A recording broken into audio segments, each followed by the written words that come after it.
कार्यक्रम के पुण्यार्चक हैं श्री आरपी जैन, श्रीमती ममता जैन, श्री विनय जैन, श्रीमती अनीता जैन, श्री प्रशांत जैन, श्रीमती दिव्या जैन, पुत्र भरत जैन एवं पारस जैन, श्री तरंग जैन, श्रीमती सुप्रिया जैन, पुत्र विज्वल जैन एवं मानविक जैन।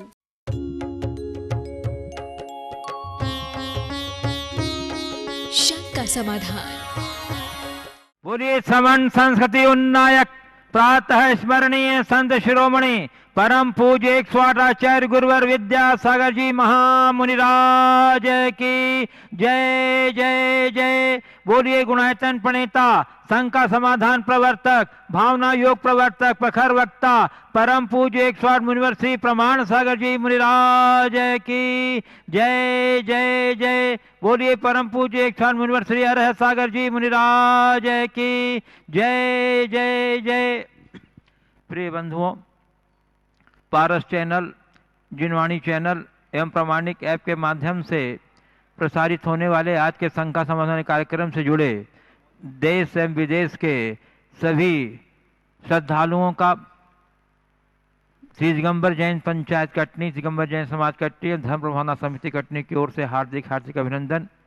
मैं आपको लिए चलूँ शंका समाधान की ओर। इसके पूर्व रोज की तरह हम लोग सर्वप्रथम पूज्य गुरुदेव के चरण कमलों में सामूहिक रूप से त्रिवार नमोस्तु निवेदित करते हुए उनके मंगल में आशीर्वाद से अपने को अभिषेक करके याद करेंगे। तो हाथ जोड़िए, मस्तक झुकाइए मेरे साथ और बोलिए नमोस्तु गुरुदेव, नमोस्तु गुरुदेव, नमोस्तु गुरुदेव। बंधुओं, अत्यंत प्रसन्नता है आज हमारे बीच गुरु चरणों के अनन्य भक्त गुणायतन ट्रस्टी श्री विनोद जी बड़जात्या रायपुर से यहाँ पधारे हैं। मैं उन्हें आमंत्रित कर रहा हूँ कि वे पधारें, परिवार सहित गुरु चरणों में नमन कर आशीर्वाद ग्रहण करें और उनके समाज की ओर से सम्मान के लिए मैं आमंत्रित कर रहा हूं श्री दिगंबर जैन पंचायत कटनी के अध्यक्ष श्री संतोष जी मालगुजार एवं श्री धर्म भावना समिति के महामंत्री श्री प्रमोद जी जैन, पंचायत के महामंत्री प्रमोद जी जैन कटनी कक्का शास्त्री परिवार भावहीना सम्मान करेंगे। गुरुदेव के आचार्य श्री से महामिलन की स्मृति तस्वीर के साथ उनको प्रदान करके सम्मान करेंगे बंधु। और इस सम्मान के प्रक्रिया में श्री गोल्डी जी जो हमारे यहाँ कटनी के बड़े उत्साही युवा हैं और बड़ी सामाजिक कार्यक्रम में अग्रणी रहते हैं, वो भी उस सम्मान में अपना योगदान दे रहे हैं। जोरदार करतल ध्वनि से अभिनंदन कर दीजिए। और विनोद जी आपके पास कोई प्रश्न है तो आप अपना प्रश्न। चलिए, इसी क्रम में मैं आमंत्रित कर रहा हूं श्री सुधीर जी जैन जो चंद्रगिरी क्षेत्र के समिति के महामंत्री हैं, वो भी यहाँ पधारे हुए हैं। मैं उनका भी सम्मान हमारे प्रमोद जी जैन कक्का महामंत्री पंचायत कटनी और श्री संतोष जी मार्गद्वार अध्यक्ष महापंथ कंठ करेंगे। चलिए, और अब मैं विनोद जी बड़जात्या को आमंत्रित कर रहा हूँ कि वे अपने प्रश्न गुरुदेव के समक्ष प्रस्तुत करें। उसके बाद तैयार रहेंगे श्री सुधीर जी जैन और उसके बाद फिर प्रमोद जी कक्का प्रश्न करेंगे। चलिए, श्री विनोद जी बड़जात्या। बोलिए परम पूज्य आचार्य गुरु विद्यासागर जी महामुनिराज की जय। परम पूज्य मुनि श्री प्रमाण सागर जी महाराज की जय। मुनि संघ की जय। मुनि श्री आचार्य गुरु और विद्यासागर जी महामुनिराज के आशीर्वाद से रायपुर में लाभांडी गांव में पद्मप्रभ दिगंबर जैन मंदिर का पंचकल्याणक 3 वर्ष पूर्व हुआ था और आचार्य जी के आशीर्वाद, आपके आशीर्वाद से मंदिर जी में कुछ नियमावलियों का आपके शंका समाधान कार्यक्रम को देखकर उसका पूर्ण रूप से पालन करने का प्रयास किया जा रहा है। जैसे हम सभी लाभांडी मंदिर में हथकरघा के वस्त्र, पुरुष हथकरघा के वस्त्र पहनते हैं, एक भी पुरुष पीली धोती दुपट्टा नहीं पहनते हैं, महिलाएं भी हथकरघा का वस्त्र ही पहनती हैं। उसी तरह पूरे मंदिर जी परिसर में एक दाना भी चावल नहीं गिरता है। अलग अलग 2 तरह के गुल्लक रखे, एक में व्यवस्था से संबंधित, एक मंदिर जी में संबंधित। गर्भगृह में कोई भी पुरुष या महिला धोती दुपट्टे शुद्धता के साथ ही प्रवेश कर सकते हैं। और पूरे मंदिर जी परिसर का हम लोग सुबह स्वयं श्रावक हम लोग सब जा करके पहले पोछा लगाना सब काम करते हैं, फिर अभिषेक क्रिया करते हैं, माला जाप सभी चीज का व्यवस्था रखते हैं। मुनिश्री, हम यह जानना चाहते हैं कि क्या इसका धर्म के प्रति और मंदिर जी के प्रति, श्रद्धा के प्रति कितना इसका महत्व है और कितना इसका महत्व मानना चाहिए? देखिए, बहुत ही प्रशंसनीय बात है कि आप सब अपने मंदिरों में, अपने मंदिर में इस तरह की व्यवस्था लागू की है। हमें यथासंभव शुद्धता का और अपनी परंपरा का, रीतियों का ठीक रीति से पालन करना चाहिए। आप लोग जो कर रहे हैं बहुत प्रशंसनीय कार्य है। मंदिर में तो हथकरघा की ही वस्तु का प्रयोग करना चाहिए, क्योंकि बाजार की जो वस्तु है उसमें मटन टेलों का प्रयोग होता है, वो शुद्ध नहीं है। इसलिए हमें शुद्ध अहिंसक वस्तुओं का प्रयोग करना चाहिए और अन्य प्रकार की भी जो शुद्धियाँ हैं उसका यथासंभव पालन करना चाहिए। मुझे बड़ी प्रसन्नता है कि अनेक बार इस मंच से जिस बात का उल्लेख किया गया, आप लोग उसको अच्छे से पाल रहे हैं और लोग भी आपसे प्रेरणा पाए, यही आशीर्वाद। नमस्ते। श्री सुधीर जी जैन, चंद्रगिरी क्षेत्र के मंत्री, और उसके बाद तैयार रहेंगे श्री प्रमोद जी कक्का, महामंत्री, दिगंबर जैन पंचायत कटनी, शास्त्री परिवार। महाराज जी नमोस्तु नमोस्तु नमोस्तु। मैं आचार्य गुरुवर विद्यासागर महाराज जी के आशीर्वाद से छत्तीसगढ़ में बनने वाले नवतीर्थ चंद्रगिरी तीर्थ क्षेत्र का गुरु जी के आशीर्वाद से मंदिर निर्माण में मैं अपना सहयोग दे रहा हूँ। मानवीय प्रवृत्ति में मैंने एक चीज़ मेरे मन को खाए जा रही है कि इतने बड़े काम को करने का जो मैंने गुरु के वचन को पालन कर रहा हूँ, उसमें मैं गौरव महसूस करूँ या कभी कभी मानव प्रवृत्ति में ये आ जाता है, यह कोई अभिमान तो नहीं है, कृपया मुझे बताने का कष्ट करें। न गौरव महसूस करो, न अभिमान का अनुभव करो, अपने आप को कृतार्थ अनुभव करो, कृतार्थ महसूस करो। आप लोगों का सौभाग्य, आप इतिहास की रचना करने जा रहे हो। इसमें मेरा ये योगदान है। दान देने वाले लोग बहुत मिलते हैं, योगदान देने वाले बिरले। अच्छे कार्य में जो भी योगदान देते हैं बहुत भाग्यशाली हैं। बस ये समझना, मैं अपनी सांसों को सार्थक बना रहा हूं, जीवन को कृतार्थ कर रहा हूं। मैं ज्यादा त्याग तपस्या नहीं कर सकता, संयम साधना के मार्ग में नहीं लग सकता, तो इसी तरीके से जिन शासन की परिपाटी को आगे बढ़ाने रखने के लिए ऐसे धर्मायतन के निर्माण में अपना योगदान दे रहा हूं, मेरा तो उद्धार होगा ही होगा। क्योंकि इस जिनालय के निर्माण के बाद न जाने कितने लोगों को उससे सम्यक दर्शन की प्राप्ति होगी, उसमें निमित्त आप बनोगे। वो जो उपलब्धि है जीवन की अपूर्व उपलब्धि है। बाकी सब बातों को दरकिनार करके केवल यही समझो कि हम अपने आप को कृतार्थ कर रहे हैं। नमोस्तु। श्री प्रमोद कुमार जी कक्का, शास्त्री परिवार कटनी, महामंत्री, दिगंबर जैन पंचायत कटनी। और गुरुदेव के चरणों गोल्डी में प्रश्न। अनंत कोटि नमोस्तु। गुरुदेव, बहुत दिन बाद प्रत्यक्ष प्रश्न पूछने का मौका मिला। दिवाली सामने है, उसके बाद अष्टान का, और वो विदाई बेला जिसका एहसास पहले से होने लगा है। मन दिवाली के पहले ही नीचे की ओर जाने लगा है। गुरुदेव, प्रश्न है कि एक जोक से बार बार आदमी हंसता नहीं है। उस जोक का यदि बेर बेर प्रयोग किया जाए तो उससे वो हंसता नहीं है।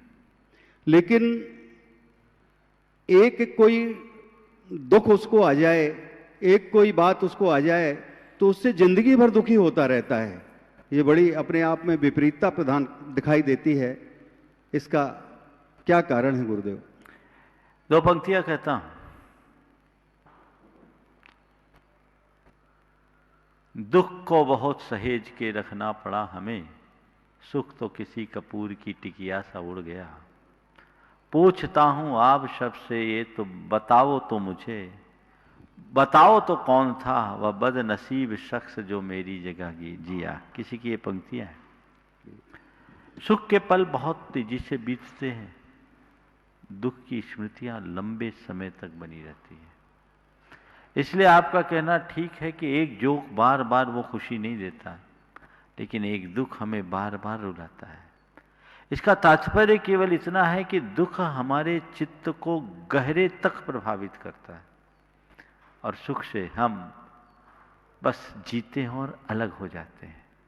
इसलिए हमें कोशिश करनी चाहिए दुख को भुलाने की, और यदि हम दुख को भुलाने की कला अपने भीतर विकसित कर लिए तो ये दुविधा तत्क्षण दूर होगी। नमो श्री गोल्डी जैन कटनी, और उसके बाद चाहे रहेंगे श्री रासू जैन रायपुर।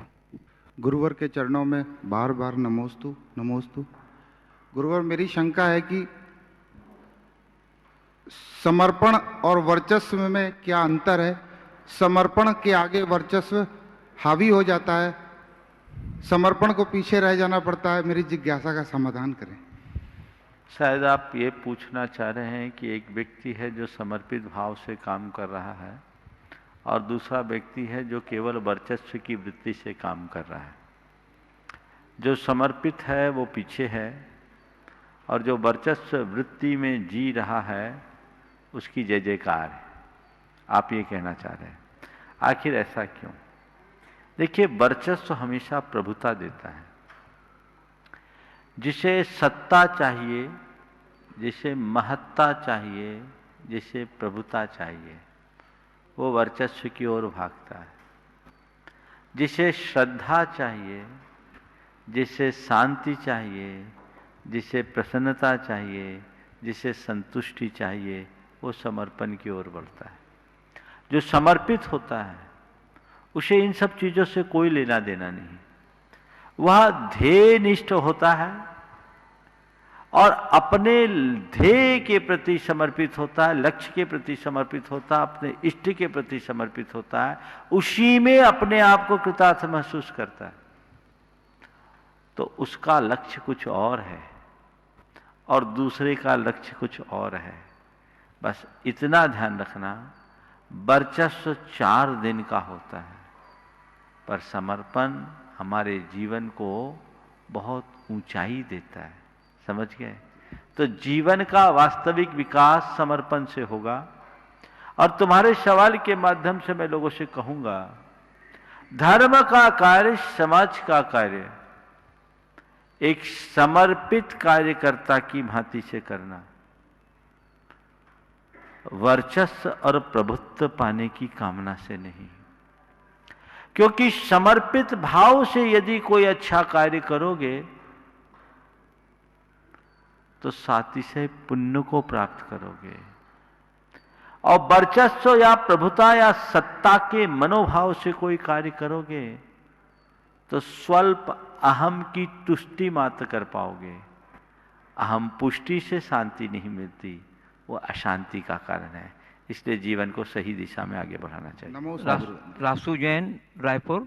नमोस्तु महाराज जी। महाराज जी, हम जब खुद छोटे थे तो हम तो पटाखे फोड़े दिवाली में, मगर अब हम बच्चों को समझाते हैं कि पटाखे नहीं फोड़ना चाहिए।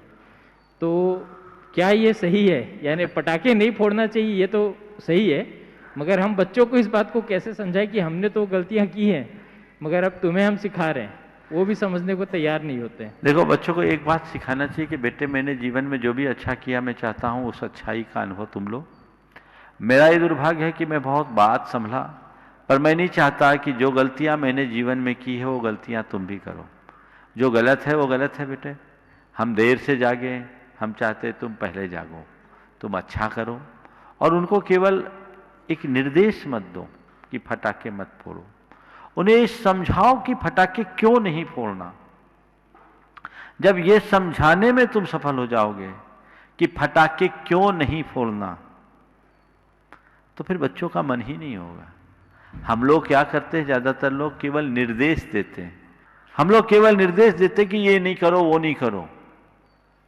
इस तरह करने से कोई फायदा नहीं। क्यों नहीं करो, उनको कुछ वो तस्वीरें दिखा दो, उनको उन लोगों के निकट ले जाओ जिनको इस आतिशबाजी से क्षति पहुंची है, चाहे वो व्यक्ति हो, पशु हो, पक्षी हो और पूरा पर्यावरण हो। ऐसा बोध जगाओ। बहुत सारे वीडियो क्लिप घूमते हैं बच्चों को दिखाओ, बेटा देख, हमें तो उस समय कोई समझाने वाला नहीं मिला था, तेरा सौभाग्य आज तेरे को समझाने वाला है। मैं पूरी दावे के साथ कहता हूं आपके बच्चे तुरंत मानेंगे। बस केवल ये कह दो उनको कि फटाके नहीं फोड़ना, तो उससे कुछ नहीं। ओ चलिए अगले क्रम में सलोनी जैन रायपुर और उसके बाद तैयार रहेंगी वेदिका जैन रायपुर। आ जाइए शीघ्रता के साथ। और उसके बाद तैयार रहेंगी संजना जैन रायपुर। परम पूज्य प्रमाण सागर जी महाराज की जय। महाराज जी, कुछ मंदिरों में देखते हैं कि भगवान जी का परछाई जमीन में पड़ता है, तो उससे कैसे बचा जाए? देखो, मंदिरों में आजकल फर्श बहुत चमकदार बनाते हैं, मिरर पॉलिश हो जाता है, तो परछाई जमीन में पड़ता है और वो एक प्रकार से अभिनय है। तो उसके लिए क्या करना चाहिए, कुछ ऐसा या तो लाइट का इस तरह का अरेंजमेंट करना चाहिए कि परछाई ना पड़े, अथवा चटाई आदि कुछ बिछा के रखना चाहिए ताकि उसके प्रतिबिंब से आप अपने आप को बचा सकें। ये व्यवस्था रखनी चाहिए। और जहाँ कहीं भी मंदिर में फर्श लगाएं, आप इसी तरह के फर्श को लगाएं कि प्रतिबिंब से बच सके। चलिए सलोनी जैन और उसके बाद तैयार रहेंगी संजना जैन। नमोस्तु महाराज जी। महाराज जी, बहुत बार ऐसा होता है कि दिल कुछ और कहता है और दिमाग कुछ और कहता है, तो मेरा प्रश्न ये है कि दिल और दिमाग के बीच में सामंजस्य कैसे बिठाया जाए?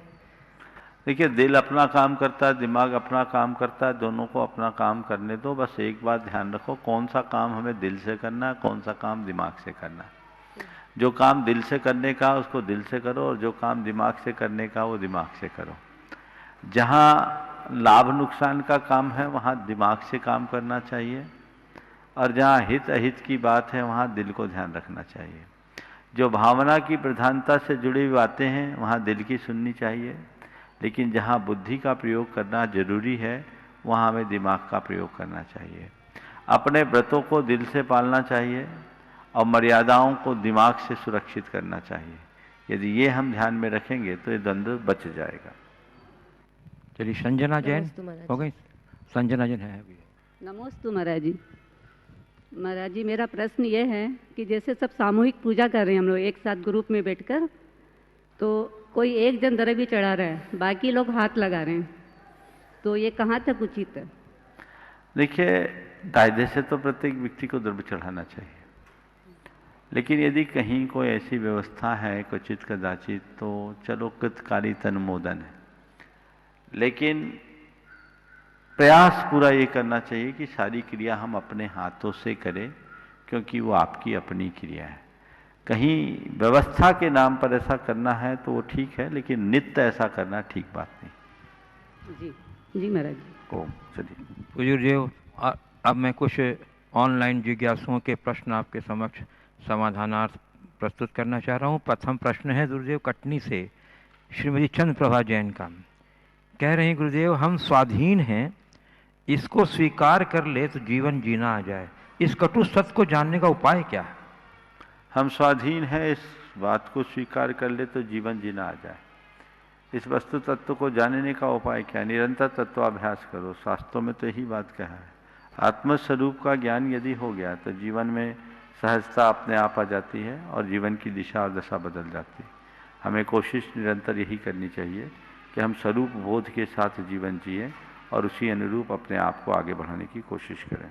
पूज्य गुरुदेव बिजौलिया राजस्थान से श्री जम्बू कुमार जैन कह रहे हैं, महाराज श्री भावना योग विगत 3 माह से कर रहा हूँ, मेरे व्यवहार में काफ़ी सुधार है। मेरी शंका है यदि किसी दूसरे की बीमारी के लिए भावना योग कर सकते हैं तो क्या वह सार्थक होगा? कृपया समाधान।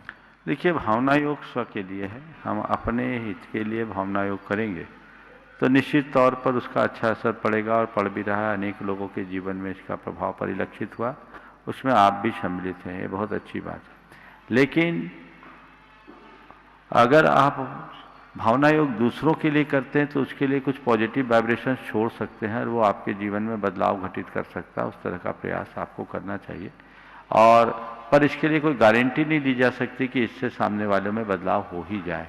फिर भी अगर अच्छी भावना भाए तो हो सकता है ऐसे कुछ वाइब्रेशंस जाएं जो उसके हृदय को परिवर्तित कर सके। पूज्य गुरुदेव पुणे महाराष्ट्र से श्री श्रीमती सीमा योगेश जी जैन कह रहे हैं कर्तव्य और सेवा एक ही है या दोनों में फर्क है? कृपया समझें। कर्तव्य और सेवा एक ही है या दोनों में फर्क है? देखिए, कर्तव्य और सेवा में कुछ भिन्नता है। कर्तव्य जब हम करते हैं तो एक प्रकार के दायित्व की पूर्ति के भाव से करते हैं, और सेवा जब की जाती है तो करना बुद्धि से भी की जाती है। हमारा कर्तव्य उन्हीं से जुड़ा है जिनके साथ हमारे कोई दायित्व बंधे हैं। जैसे परिवार की सुचारू व्यवस्था करना आपका कर्तव्य है, समाज के प्रति सही काम करना आपका कर्तव्य है, राष्ट्र के प्रति हित में काम करना आपका कर्तव्य है, राष्ट्रीय हितों की रक्षा करना आपका कर्तव्य है। ये कर्तव्य है, ये सेवा नहीं है, क्योंकि ये आपकी एक जिम्मेदारी है। सेवा में कोई जिम्मेदारी नहीं होती, सेवा में कोई दायित्व नहीं होता, मात्र एक भावना होती है जिससे व्यक्ति स्वयं उत्प्रेरित होकर के करता है। उसमें करुणा का भी भाव होता है, अनुग्रह का भी भाव होता है, और उस करुणा और अनुग्रह के भाव से भर करके कोई किसी की सेवा करता है, किसी दुखी की, दीन की, भूखे की, प्यासी की, रोगी की सेवा कर रहे हैं, तो हमारा दायित्व तो नहीं है, पर वो हमारा धर्म बनता है, वो हमारी संवेदना की अभिव्यक्ति होती है। मानवीय संवेदना से प्रेरित व्यक्ति ही सेवा के क्षेत्र में आगे बढ़ पाता है, और दायित्व बोध हमें कर्तव्य के लिए प्रेरित करता है।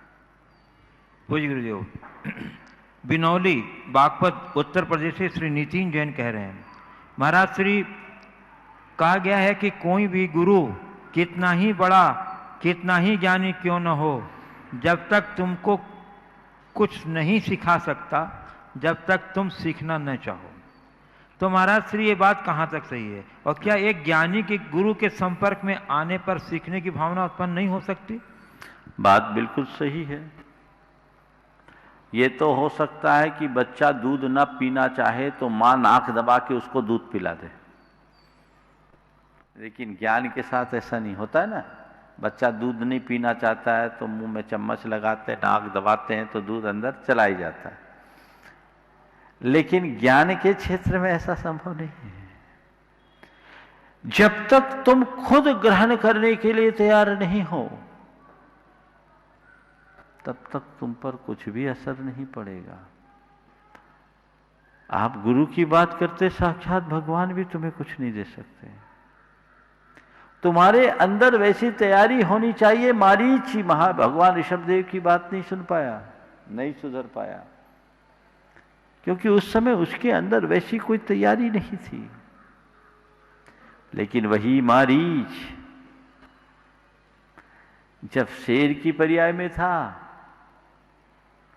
अमित गुण और अमितंजन नाम के दो साधारण मुनिराजों की बातों से परिवर्तित हो गया। क्यों?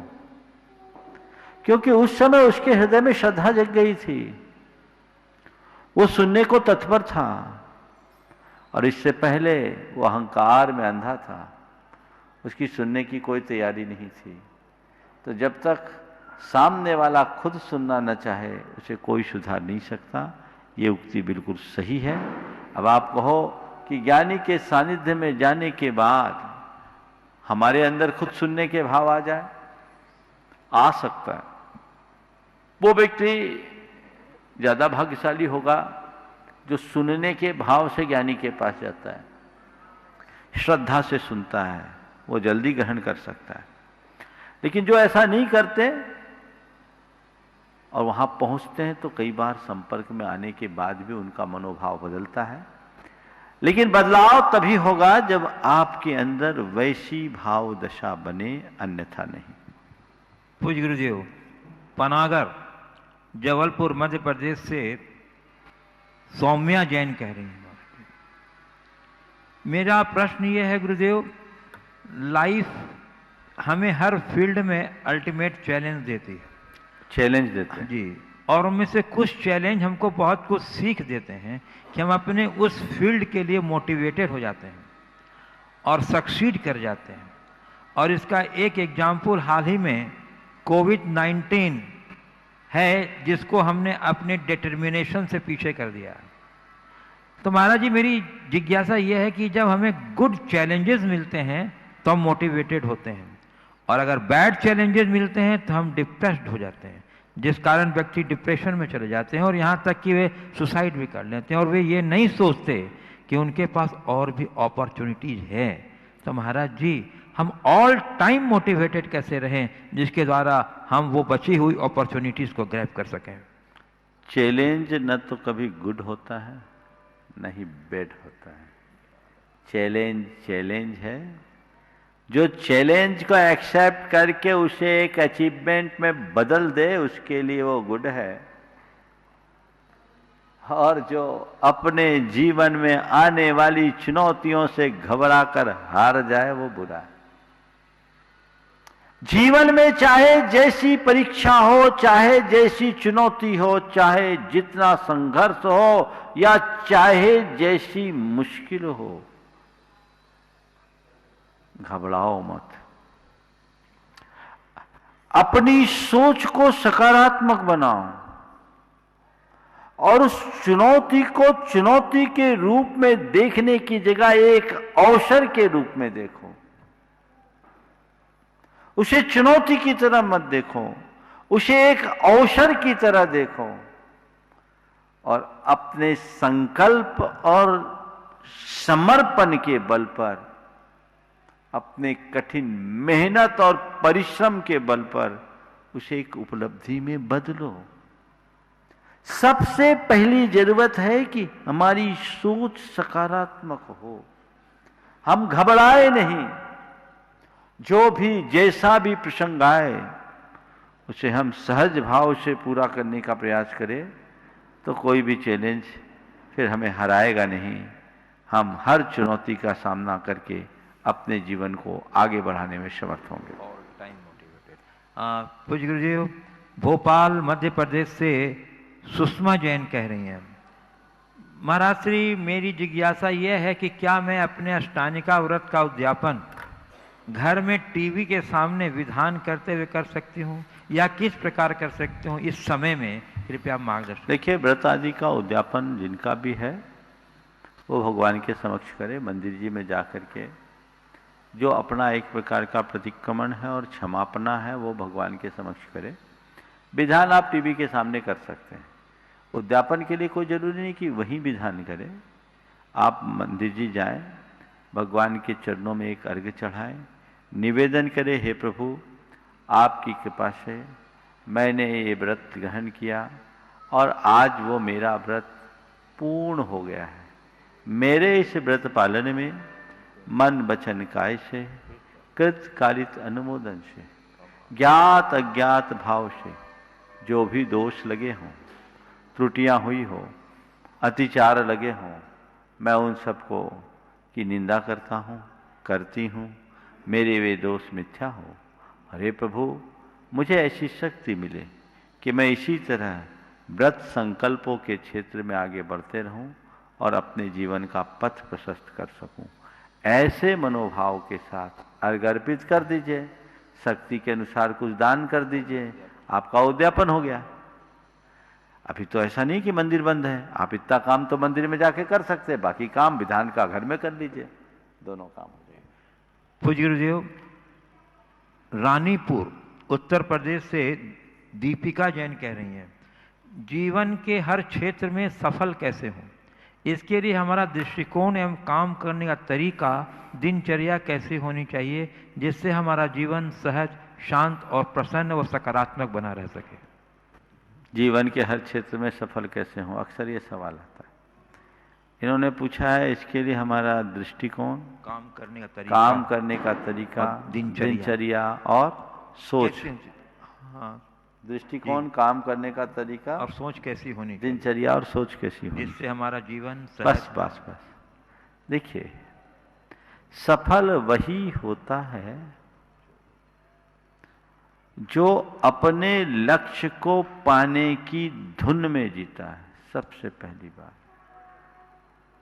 आप जिस क्षेत्र में आगे बढ़ना चाहते हैं, जिस क्षेत्र में सफल होना चाहते हैं, एक धुन बना लीजिए कि मुझे ये करना है, मुझे ये करना है, मुझे ये करना है, मुझे ये करना है। धुन होनी चाहिए, बस हर पल मुझे वो करना है, हमारा टारगेट वही होना चाहिए। इसके बाद हम अपनी दिनचर्या में उस लक्ष्य की पूर्ति के लिए अपना अधिकतम अर्पित करें, तब आप उस काम को कर पाएंगे। उसके लिए कठोर मेहनत करना होगा। हमारी प्राथमिकता वो होनी चाहिए। सोच आत्मविश्वास से भरी हुई और सकारात्मक होनी चाहिए। यदि ऐसी सोच हो, ऐसी सकारात्मकता हमारे अंदर हो, तो हमारे जीवन में बहुत कुछ उपलब्धियां घटित हो सकती है। केवल बातें करने से कुछ नहीं होगा। दृढ़ संकल्प, कठोर परिश्रम, प्रगाढ़ आत्मविश्वास और सकारात्मक सोच, ये हर मनुष्य के जीवन की सफलता के आधार है और हमें हर पल इसका ध्यान रखना चाहिए। पूज्य गुरुदेव, सागर मध्य प्रदेश से पीयूष जैन कह रहे हैं, महाराज श्री समस्याओं का साहस के साथ सामना करेंगे तो सफलता जरूर मिलेगी, डरेंगे तो छोटी सी परेशानी भी बड़ी लगेगी। तो महाराज जी, जीवन में आगत समस्या रूपी पहाड़ के सामने साहस रूपी वज्र से कैसे प्रहार करें कि समस्या भी समाधान में परिवर्तित हो जाए? समस्या रूपी पर्वत के सामने साहस रूप वज्र का कैसा इस्तेमाल करें कि समस्या भी समाधान में बदल जाए? बहुत अच्छा सवाल है। जो बात अभी मैंने थोड़ी देर पहले कही, उसी बात को आगे बढ़ाते हुए कह रहा हूं। मैंने एक दिन अपने प्रवचन में कहा था कि तुम्हारे सामने इतनी बड़ी समस्या हो तो कुछ मत करो, उस समस्या को देखो ही मत, मेरे उंगली के इशारे को देखिएगा। यदि तुम्हारे पास इतनी बड़ी समस्या है तो समस्या को मत देखो, स्वयं को इतना बड़ा बना लो, समस्या अपने आप छोटी हो जाएगी। सामने यदि समस्या का पहाड़ आया है, उस पहाड़ को मत देखो, पहाड़ को पार कैसे किया जाए ये देखो। हां, कई बार पहाड़ को फोड़ करके भी रास्ता बनाया जाता है, तो कई बार ऐसा भी होता है कि डायवर्जन देख करके भी रास्ता पार किया जाता है। लक्ष्य पहाड़ को पार करने का होना चाहिए और जैसी संभावना हो उस अनुरूप हम इस पहाड़ को पार करने के लिए प्रयत्नशील रहें। यदि ऐसा करेंगे तो निश्चित मान करके चलिएगा वो हमारे जीवन के लिए एक अपूर्व उपलब्धि बनेगी। पूज्य गुरुदेव, गोपालगंज सागर से श्री राजेश जैन आरआई कह रहे हैं, गुरुदेव, ट्रेन में सफ़र करने के दौरान बाजू वाली सीट पर बैठी दो महिलाओं की बातचीत मैंने सुनी। वह कह रही थी कि चलती तो मेरी है पर होती उनके मन की है। होती उनके मन की है। हाँ। गुरुदेव, यह बात दाम्पत्य जीवन की गहराई प्रकट करती है, क्योंकि इसमें परामर्श व किसी बात को ढंग से कहने का भाव है। स्त्रियों की वाणी व निर्देश में एक परंपरा झलकती है जो परिवार और समाज की होती है। क्या गुरुदेव, उक्त संवाद परिवार की एक स्वच्छ आचार संहिता हो सकती है? बहुत अच्छी बात है। चलती मेरी है, होती उनकी मन की। और जिनके यहाँ ऐसा होने लगे ना, उनके यहाँ कभी खींचातानी नहीं होगी। और ये तभी होगा जब दो मन एक होने को तैयार हो जाए, और हमें ऐसी रीति अपनाने का प्रयास करना चाहिए। पूज्य गुरुदेव, भोपाल मध्य प्रदेश से गुनाइटन ट्रस्टी श्री अभिनंदन जैन कह रहे हैं, महाराज श्री, हम लोगों की आयु लगभग 65 वर्ष की हो गई है। स्वाध्याय करते हैं, प्रवचन सुनते हैं, लेकिन अब याद कुछ नहीं रहता। अब आगे तो जीवन सफल करने के लिए कोई 4 सूत्र कैसे दें कि जो कि करने योग्य हो, तथा 4 ऐसे जो कि नहीं करने योग्य हो? कृपया हमारा समाधान। देखिए, उम्र के इस पड़ाव में अब याद तो होना नहीं है, भूलने का समय। बस आपको 4 बातें कहता हूं। याद करने के लिए न पढ़े, उपयोग लगाने के लिए पढ़े। पहली बात, याद करने के लिए न पढ़े, उपयोग लगाने के लिए पढ़े। मेरा हित किसमें है इसे सदैव याद रखें, उसे कभी न भूलें। जो मेरा हित है, जिसमें मेरा हित है, जो मेरा लक्ष्य है, उसे हमेशा याद रखें। अपने व्रतों के स्वरूप को ख्याल में रखें, उसे भूले नहीं। जो भी मेरे व्रत हैं, जो भी मेरे संकल्प हैं, उसे हमेशा याद रखें। और अपने जीवन के अंतिम लक्ष्य समाधि को सदैव अपने मन में बिठाए रखें कि इस दुनिया से मुझे जाना है तो समाधि पूर्वक ही जाना है। ये 4 बातें याद रखो। फिर से दोहरा दूं, क्योंकि 65 से ऊपर वालों का सवाल है। याद करने के लिए न पढ़े, उपयोग लगाने के लिए पढ़े। अपना हित किसमें है उसे याद रखें। अपने व्रतों की मर्यादाओं का हर पल ध्यान रखें और जीवन के अंतिम लक्ष्य समाधि को हमेशा अपने सामने रखें। 4 बातें क्या न करें। घर में अब मार्गदर्शक बनकर जिए, मार्ग निर्णायक नहीं। सुन रहे हैं माल गुजार जी? अब मार्गदर्शक बनकर जीना है, मार्ग निर्णायक नहीं। अहंकार को कम करे, आसक्ति को कम करे, आवेश में नियंत्रण रखे। ये चारों बातें आत्मसात हो जाए तो आपको कहीं कम कोई दिक्कत ही नहीं होगी।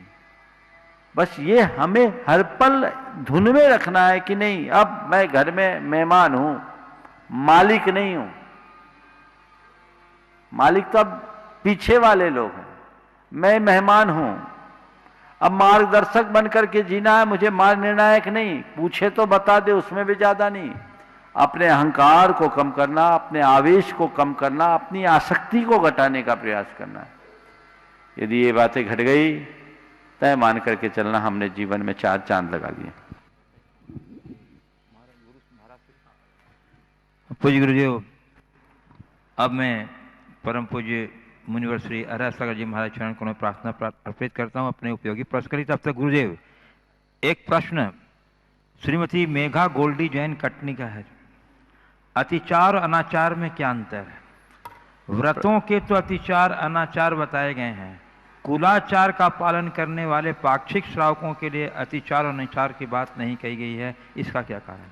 देखिए, अतिचार और अनाचार में अंतर पूछा। प्रतिज्ञा का आंशिक खंडन अतिचार है और प्रतिज्ञा का भग्न हो जाना, नष्ट हो जाना अनाचार। थोड़ा बहुत दोष लगे अतिचार और व्रत ही समाप्त हो जाए अनाचार। कुलाचार में आपने पूछा है, उसमें कोई अतिचार अनाचार की बात क्यों नहीं? शुरुआत में तो आप बच्चों को उल्टी शिक्षा देते हैं और जब बड़ा होकर के वो उल्टे लाइन पे जाना शुरू कर देता है तो अपना सिर पकड़ते, क्या हो गया, क्या हो गया। खुद संस्कार जगाइए, बच्चों में अपने आप संस्कार आएंगे। 2 उदाहरण देता हूं। एक व्यक्ति ने अपनी बेटी को प्रतिभा स्थली में भर्ती कराया। प्रतिभा स्थली में भर्ती किया तो वहां तो सब शुद्ध सात्विक जीवन है। लड़की आई, घर में आई तो उसको वही सब आलू प्याज वगैरह खिलाना शुरू कर दिया। बाजार में चलो, ये खाओ, रात में खाओ, वहां तो तुम खा नहीं सकती, यहां खाओ। जब लड़की से ऐसा कहा गया तो लड़की रोते हुए मेरे पास आ गई। मेरा प्रवास वहीं था, उसे सारी बात बताई। महाराज मैं क्या करूं? मैंने उन लोगों से पूछा, भैया तुम लोगों ने अपनी बच्ची को प्रतिभास्थली भेजा क्यों? बोला महाराज संस्कार देने। तो बोले संस्कार देने यदि प्रतिभास्थली भेजा है तो उसके संस्कार को बिगाड़ने का खेल क्यों कर रहे हो? सच्चे अर्थों में संस्कार देने के लिए तुम लोगों ने प्रतिभास्थली भेजी है, तो तुम्हें चाहिए था कि बेटी घर में आए हैं तो रात्रि भोजन करने और जो चीजें वो नहीं करती उन चीजों को खाने खिलाने के लिए उसे प्रेरित करने की जगह खुद उसको देखकर प्रेरित होना चाहिए कि मेरी बेटी वहां रहकर नहीं खाती तो हम यहां रहकर ना खाएं। ये है बदलाव। मैंने उन्हें प्रेरित किया, उन लोगों ने लिया, मेरे कहने पर बमुश्किल नियम लिया कि जब तक हमारे घर में बेटी रहेगी तब तक हमारे घर में ये नहीं बनेगा। एक उदाहरण ये, और एक दूसरा उदाहरण उसी का प्रतिभास्थली का ही।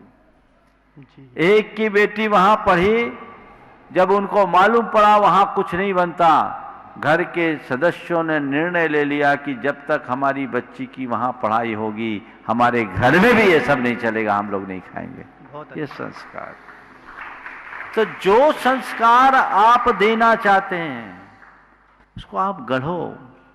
मैं समझता हूं आप लोग भेजते हो कि प्रतिभास्थली में संस्कार पाएंगे, संस्कार वंस्कार से कोई लेना देना नहीं है आपको। आप संस्कार का केवल बहुत स्थूल अर्थ समझते हैं, बिगाड़ देते। कई लोगों ने तो बोला महाराज जी बच्चों को वहां से स्कूल से निकालते हैं और मड़िया जी में चाट के ठेले में खड़े हो जाते हैं। कहां संस्कार? संस्कार के प्रति आपकी जागरूकता कहां? संस्कार थोपे नहीं जाते,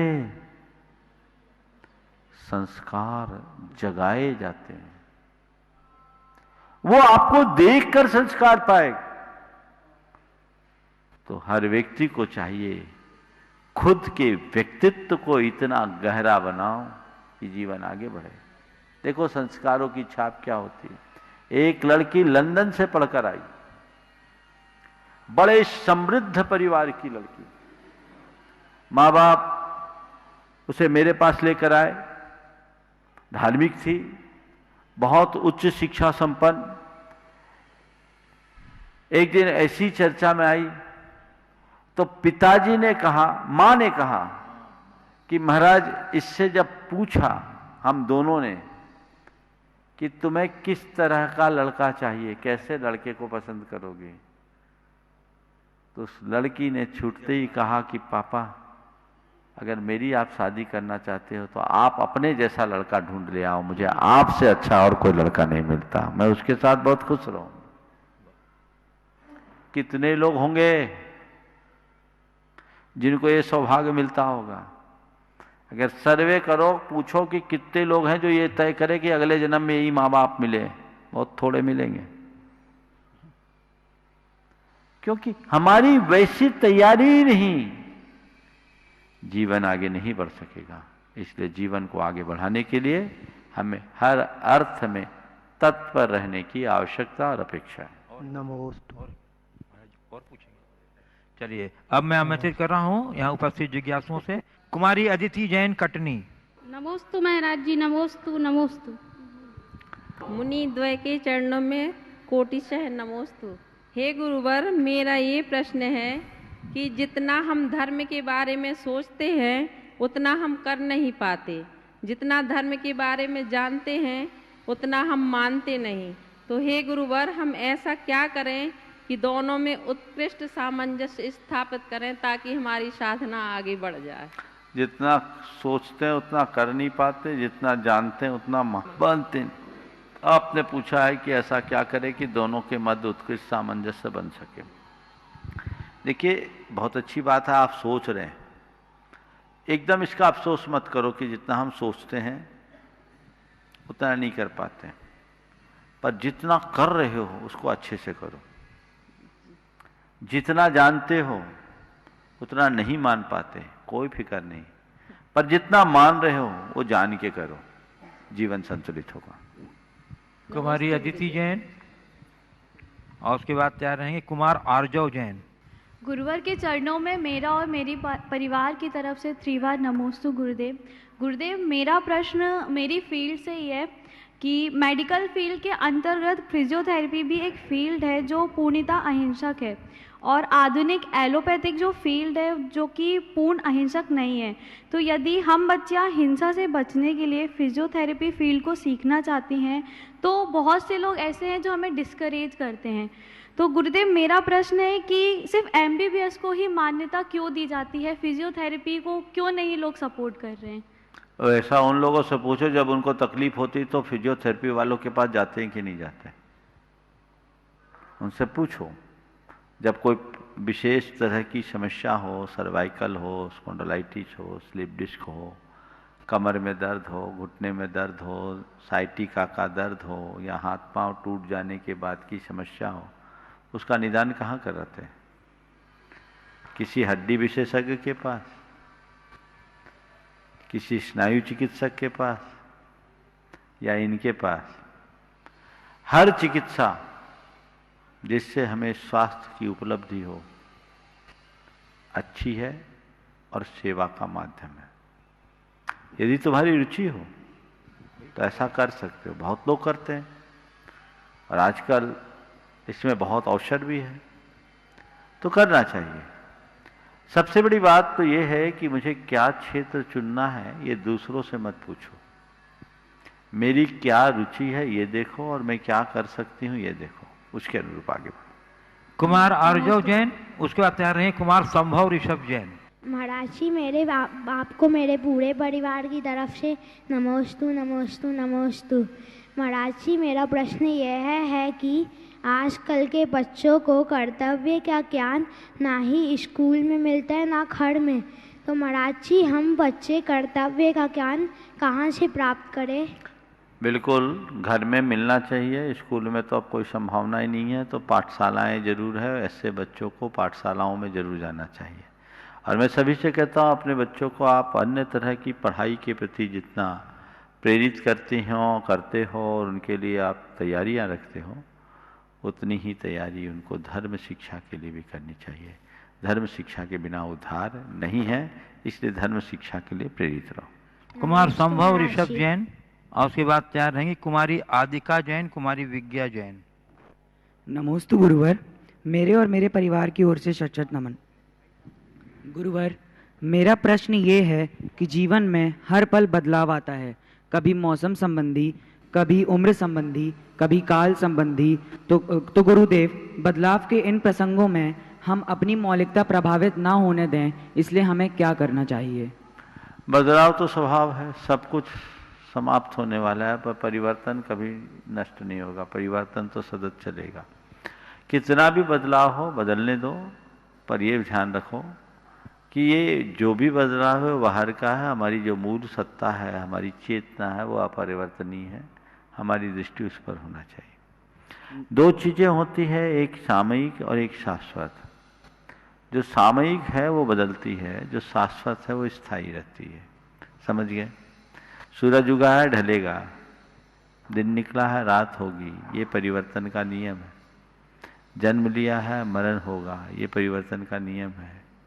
समय समय के अनुरूप हमारी क्रियाएं, हमारी प्रवृत्तियां बदलती रहती है, चलेंगी, लेकिन हम अपने मूलभूत स्वभाव को न भूलें, अपने मूलभूत कर्तव्यों को न भूलें। यदि उनकी तरफ हमारा ध्यान होगा तभी हम बच पाएंगे। कुमारी आजिका, कुमारी विज्ञा जैन, कटनी। महाराज जी, मेरे व मेरे परिवार की ओर से नमः। महाराज जी, हम प्रतिभा स्थली में पढ़ते, प्रतिभा का सही अर्थ क्या है और हम अपनी प्रतिभा को कैसे निखार सकते हैं? सभी कहते हैं कि कॉन्वेंट स्कूल में पढ़ो। प्रतिभा का सही अर्थ क्या है? प्रतिभा का मतलब है हमारे अंदर का ज्ञान, हमारे भीतर की कला, हमारे अंदर के गुण। ज्ञान, कला और गुणों के सम्मिश्रण का नाम प्रतिभा है। केवल ज्ञान नहीं, ज्ञान तो कोई भी पा सकता है, प्रतिभा हर किसी को नहीं मिलती। उनसे कहो कि कॉन्वेंट में पढ़ेंगे तो ज्ञान मिल जाएगा, पर प्रतिभा विकसित नहीं होगी। क्योंकि प्रतिभा को विकसित करने के लिए कला और गुणों का भी विकास चाहिए। और हम इसीलिए प्रतिभा स्थली जाना पसंद कर रहे हैं, क्योंकि मुझे ज्ञान के साथ अपने कला और गुणों का भी विकास करना है। समझ गई? तो प्रतिभा मतलब जो हमारे जीवन को अनुभव से बांध दे, मजबूत कर दे और हम अपने जीवन को आगे बढ़ा सकें। बंधुओं, जैसा कि आप लोग को विदित ही है कि आगामी अष्टानिका महापर्व के पावन प्रसंग पर पूज्य गुरुदेव के मंगलमय सानिध्य में अष्टमंडलीय श्री चक्र महामंडल विधान मूल संस्कृत का यहाँ भव्य आयोजनों के साथ संपन्न होने जा रहा है और इस संविधान की तैयारियां भी काफ़ी जोर शोर से यहाँ चल रही हैं।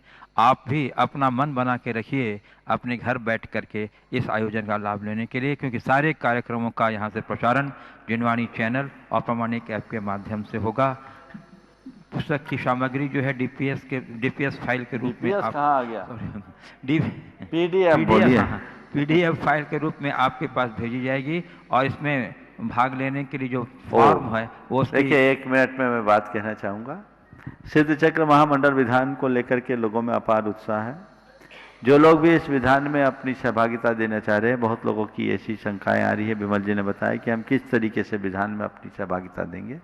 2 दिन बाद प्रधानाचार्य जी यहाँ आ जाएंगे, वो आपको इस मंच से सब बातें बता देंगे कि आपको विधान में किस तरीके से सम्मिलित होना है।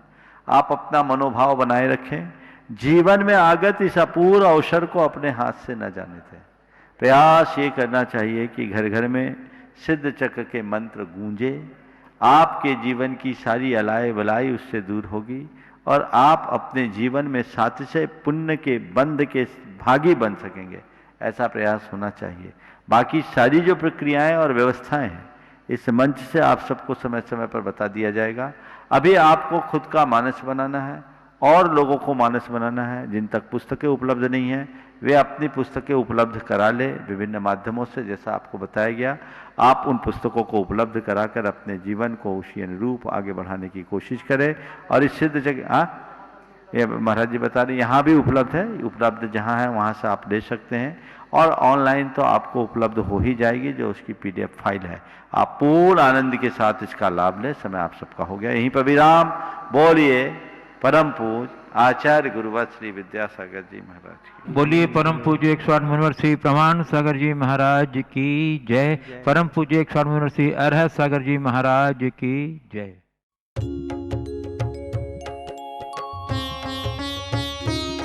शंका समाधान।